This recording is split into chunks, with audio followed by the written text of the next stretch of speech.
Hello viewers, I'm Joseph Kadir and you're watching Joseph Educare. आज एक नई वीडियो के साथ क्लास 9th केमिस्ट्री में से हमने चैप्टर 2 स्टार्ट किया था, structure of atom. So today we will study about discovery of proton and canal rays. Students, we have already discussed the discovery of cathode rays and electron in the previous session. Protons were discovered in 1886 by Goldstein. In 1886, Goldstein was studying cathode rays. Then he observed, in addition to cathode rays, there are some other rays present in the discharge tube. उसने एक मुख्तलिफ किस्म की discharge tube design की। ये discharge tube दो chambers के ऊपर मुश्तमिल थी, this chamber and this chamber. एक वो जो कैथोड के इस तरफ था और एक एनोड और कैथोड के दरमियान में था। स्टूडेंट्स, उसने ऑब्जर्व किया कि कुछ ऐसी रेज मौजूद हैं जो कि अपोजिट डायरेक्शन में मूव करती हैं कैथोड रेज के। तो उसने जब इसको डिटेल में स्टडी किया तो उसने ये पाया कि ये रेज जो हैं इनकी नेचर बिल्कुल डिफरेंट है cathode rays. First of all, discharge tube that was designed by और used by Goldstein, it consists of two chambers. The bigger chamber is in between cathode and anode, और एक वो जो कैथोड के पिछली तरफ मौजूद एक पार्ट था डिस्चार्ज ट्यूब को, वो मौजूद था। और यहाँ पर जो कैथोड उसने यूज़ की वो स्पेसिफिक टाइप की थी। जो कैथोड गोल्डस्टाइन ने यूज़ की वो कैथोड परफोरेटेड कैथोड थी, मींस उसके अंदर होल्स मौजूद थे और इन होल्स को कैनाल्स का नाम भी दिया गया। जब इसमें से हाई वोल्टेज करंट उसने पास किया, कुछ रेज ऐसी थी जो कैथोड रेज के अपोजिट मूव कर रही थी। देखिए, कैथोड रेज यहां से मूव कर रही हैं, they originate from cathode and they are moving toward anode.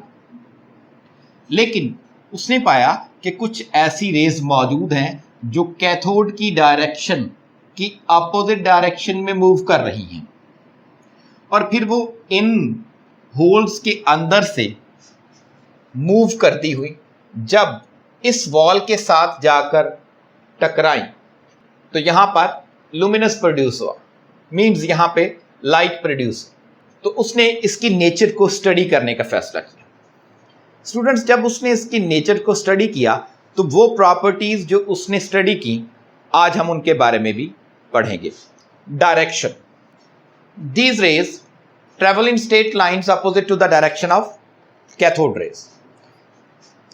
Cathode rays anode की तरफ मूव करेंगी। नेगेटिव चार्ज कैथोड रेज को शो करता है।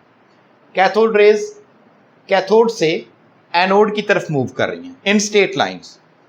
But here in case of canal rays are travelling opposite to the direction of cathode rays, means they are travelling toward the cathode.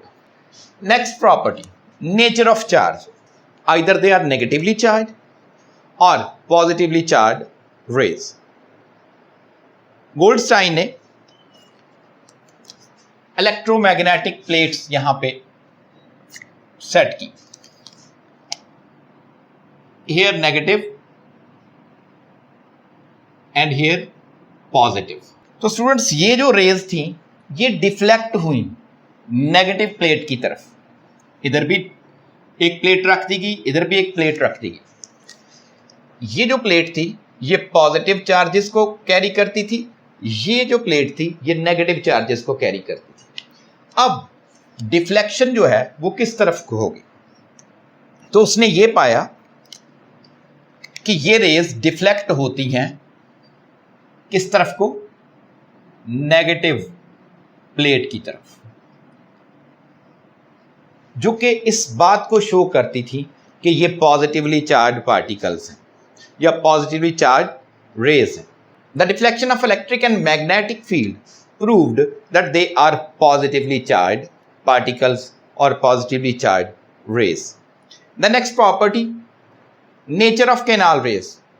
जब हम cathode rays की properties को पढ़ रहे थे तो उसमें हमने ये पढ़ा था कि कोई भी गैस डिस्चार्ज ट्यूब के अंदर इंट्रोड्यूस करवाई जाए, आइदर वो हीलियम है, आइदर हाइड्रोजन है, या कोई भी और गैस, जो एमिट होने वाले पार्टिकल्स हैं उनकी नेचर सेम रहती है, ना उसका मास चेंज होता है और ना ही उसका चार्ज चेंज होता है। But here in the discovery of proton case थोड़ा सा डिफरेंट हो जाता है। कैथोड रेज की नेचर गैस की नेचर पर डिपेंड नहीं करती, that is independent of the nature of gas. And secondly हमने एक और चीज़ भी उसमें पढ़ी थी, the nature of cathode raise does not depend on the nature of electrodes also. But students, here in case of canal rays or discovery of protons, the nature of these rays depends upon the nature of gas introduced in the discharge tube. For example, अगर यहाँ पर hydrogen gas का इस्तेमाल किया जाए तो उससे produce होने वाले जो पार्टिकल्स हैं या केनाल रेज हैं उनकी नेचर डिफरेंट होगी। नेचर कैसे डिफरेंट होगी? नेचर डिफरेंट होने से मुराद है उनका मास डिफरेंट हो जाएगा, यानी जैसी गैस है वैसे ही पार्टिकल्स प्रोड्यूस होंगे। अगर यहां पर हीलियम गैस को इंट्रोड्यूस करवाया जाता है तो उससे प्रोड्यूस होने वाले जो पार्टिकल्स हैं या केनाल रेज हैं वो उनकी नेचर डिफरेंट होगी। डिफरेंट किससे होगी? हाइड्रोजन से प्रोड्यूस होने वाले पार्टिकल से डिफरेंट होगी। जबकि अगर हाइड्रोजन से निकलने वाले पार्टिकल्स की बात करें तो हाइड्रोजन से मिट होने वाले जितने भी पार्टिकल्स हैं वो सारे आपस में एक जैसे हैं। और अगर हीलियम की बात करें तो हीलियम से प्रोड्यूस होने वाले पार्टिकल्स आपस में सेम हैं। लेकिन जब इन दोनों का कंपैरिजन करते हैं हम, हाइड्रोजन गैस से निकलने वाले जो पार्टिकल्स हैं और जो हीलियम गैस से निकलने वाले पार्टिकल्स हैं, ये आपस में दोनों डिफरेंट होंगे, इनकी नेचर डिफरेंट होगी। So nature of canal raise depend upon the nature of the gas present in the discharge tube. और ये जो प्रॉपर्टी है ये कैथोड रेज से डिफरेंट है। Cathode raise independent of the nature of the gas used in the discharge tube. एक ही तरह के पार्टिकल्स उसमें निकलते हैं हर गैस के, जो कि आपस में भी सेम होते हैं।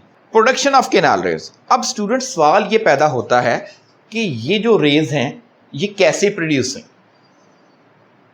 तो आइए एक दफ़ा फिर चलते हैं हम कैथोड रेज की तरफ। कैथोड रेज को जब हम स्टडी कर रहे थे तो हमने ये देखा कि जब भी हम हाई वोल्टेज को किसी गैस के अंदर से लो प्रेशर के ऊपर पास करते हैं वो आयोनाइज हो जाता है। याद रखिएगा स्टूडेंट्स, आयोनाइजेशन पूरी गैस की नहीं होती। आमतौर पर जितनी भी डिस्चार्ज ट्यूब्स हैं उसके अंदर जो स्टेट होती है मैटर की वो प्लाज्मा होती है। And you know that plasma is the state of matter where ionise and non ionise gas molecules are present in an equilibrium. यानी इसमें ऐसे पार्टिकल्स भी मौजूद हैं जो आयोनाइज नहीं हुए थे। So those gas particles which were not ionised after passing the current through discharge tube, those particles are called residual particles. So these residual particles, जब इनमें हाई एनर्जी इलेक्ट्रॉन्स जो हैं, हाई एनर्जी इलेक्ट्रॉन्स जब इन residual gas molecules से टकराते हैं तो उसके अंदर से और इलेक्ट्रॉन्स को निकाल देते हैं। ये प्रोसेस कुछ इस तरह से होता है। फॉर एग्जाम्पल, हमारे पास एक गैस मौजूद है और a molecule of gas is present and an electron is striking. ये जो पॉजिटिव चार्ज है ये कुछ यूं प्रोड्यूस होता है, m पॉजिटिव प्लस 2 इलेक्ट्रॉन्स। एक हाई एनर्जी इलेक्ट्रॉन जो इसके अंदर स्ट्राइक किया था, एक इलेक्ट्रॉन को इसने और निकाल दिया और ये जो आयन है ये प्रोड्यूस हुआ। So these positively charged ions were named as canal rays. इनको केनाल रेज इसलिए कहा गया क्योंकि ये इन होल्स के अंदर से निकल कर आगे जाते हैं। इन होल के अंदर से, इन होल्स को हम केनाल्स का नाम भी देते हैं। So students, let's have an example. Suppose hydrogen gas is present here. Hydrogen के अंदर एक इलेक्ट्रॉन जो है वो स्ट्राइक करता है और इसको वो चेंज कर देता है H पॉजिटिव में, +2 इलेक्ट्रॉन्स इसके अंदर से निकलना। तो ये आयोनाइजेशन हो गई गैस की, और यहां पर प्रोड्यूस हुए हमारे पास ये केनाल रेज प्रोड्यूस हुई। ये हाइड्रोजन से प्रोड्यूस होने वाली केनाल रेज है। इससे अगले स्टेप में हम हीलियम से प्रोड्यूस होने वाली केनाल रेज जो हैं उनके बारे में भी स्टडी करेंगे।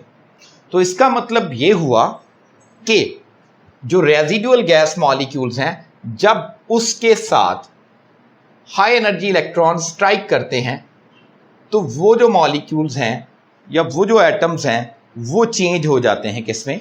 Canal raise. Next, mass of the particle. ये रही एक एग्जांपल कि जब हीलियम एटम या हीलियम गैस को अगर इसके अंदर इंट्रोड्यूस करवाया जाए और लो प्रेशर पर उसमें से करंट गुजारा जाए तो ये हमारे पास जो केनाल रेज प्रोड्यूस हुई हैं वो ये वाली हैं। Let's have another example, neon. अगर नियॉन गैस जो है इसको इंट्रोड्यूस करवाया जाता है तो नियॉन से प्रोड्यूस होने वाले जो पार्टिकल्स हैं वो कुछ यूं रिप्रेजेंट किए जा सकते हैं। Let's have a comparison of the message of these two type of canal rays which are produced by introducing different type of gases inside the discharge tube. Here the mass of these canal rays is equal to 4, क्योंकि helium का मास 4 होता है इसलिए यहां पर इसका मास is equal to 4 AMU. But in case of neon, the mass of neon is equal to 20 AMU. So students, यहां पर यह बात साबित हो रही है कि जब हम मुख्तलिफ गैसेस को अंदर इंट्रोड्यूस करवाते हैं तो मुख्तलिफ किस्म के ही पार्टिकल उसमें प्रोड्यूस होते हैं। विद रिस्पेक्ट टू मैस जब हम इनका कंपैरिजन करते हैं, यहां पर मैस 4 AMU, यहां पे 20 AMU। और याद रखिएगा प्रोटॉन का जो मैस है that is 1840 time more than the mass of electron. और अगर हम ये सपोज कर लें कि प्रोटॉन का मैस 1 है, अगर प्रोटॉन का मैस 1 है तो आइए देखते हैं कि इसमें प्रोड्यूस होने वाले जो पार्टिकल्स हैं उनका मैस कैसे डिफरेंट होता है। He says that the particles which are produced here, या तो उनका मैस सिंपली प्रोटॉन के मैस के बराबर है यानी 1 है, या फिर उनका मैस इक्वल है simple multiple of proton. Simple multiple mean if they are multiply by 1 2 3 4 5 6, तो 1 से मल्टीप्लाई करें तो बिल्कुल सेम वही आएगा, 2 से मल्टीप्लाई करेंगे तो वो 2 का मल्टीपल आ जाए। Suppose mass of proton, now multiples of 1 is equal to 1 1s are 1, 1 2s are 2, 1 3s are 3, 1 4s are 4 and so on। इसके सिंपल मल्टीपल्स के बराबर mass of proton होगा। अब यहां पर जो केनाल रेज प्रोड्यूस हो रही हैं उनका मैस जब कंपैरिजन किया गया तो उन्होंने कहा कि सिंपल मल्टीपल है। For example in case of helium यहां पे जो मल्टीपल है वो 4 है, यानी 1 का मल्टीपल है और ये 4 टाइम्स है, 4 times to the mass of proton. In case of neon, the mass is equal to 20 AMU, means it is also the multiple of 1 and it is 20 times more than the mass of the proton. अब हम बात कर लेते हैं। He says different type of gases when introduced inside the discharge tube, they produced particles with different masses and different charges. Thank you for watching. Stay blessed.